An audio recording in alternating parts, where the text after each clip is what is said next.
کبھی کبھی آپ کے ذہن میں بھی یہ سوال آتا ہوگا کہ جو خدا ہم سے اتنی محبت رکھتا ہے اس نے ہمارے لیے دوزخ کیوں بنائی؟ لیکن جواب سن کر آپ حیران ہو جائیں گے، کیونکہ خدا نے دوزخ ہمارے لیے نہیں بلکہ کلام مقدس کے مطابق خدا نے دوزخ کو ابلیس کے لیے بنایا۔ آئیے کلام مقدس میں سے ایک ریفرنس کو دیکھتے ہیں۔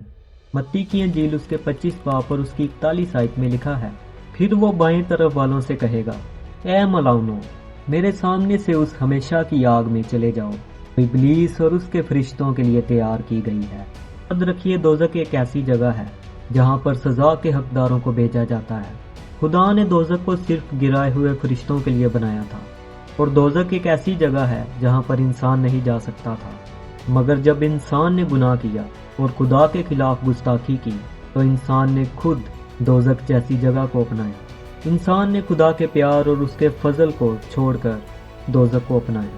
مگر خدا کا کرم ہم پر اس طرح ہوا کہ خدا نے اپنے اکلوتے بیٹے یعنی یسوع مسیح کو ہماری نجات کے لیے اس زمین پر بھیجا، تاکہ ہماری خدا کے ساتھ ریکونسیلیشن ہو سکے، یعنی دوبارہ سے خدا کے ساتھ دوستی ہو سکے۔ دوزخ ہمارے لیے تیار نہیں کی گئی، مگر اب دوزخ ان کے لیے ہے جو خدا کی نجات اور اس کے فضل کو ٹھکرا کر گناہ میں اپنی زندگی بسر کرتے ہیں۔ مقدس میں لکھا ہے کہ خدا سب کی توبہ تک نوبت چاہتا ہے۔ خدا نہیں چاہتا کہ کوئی ہلاک ہو۔ آج کے اس کلام سے ہم نے سیکھا کہ دوزخ ہمارے لیے نہیں ہے بلکہ ابلیس اور اس کے گرائے گئے فرشتوں کے لیے ہے۔ سو خداوند آپ کو بڑی برکت دے۔ God bless you all.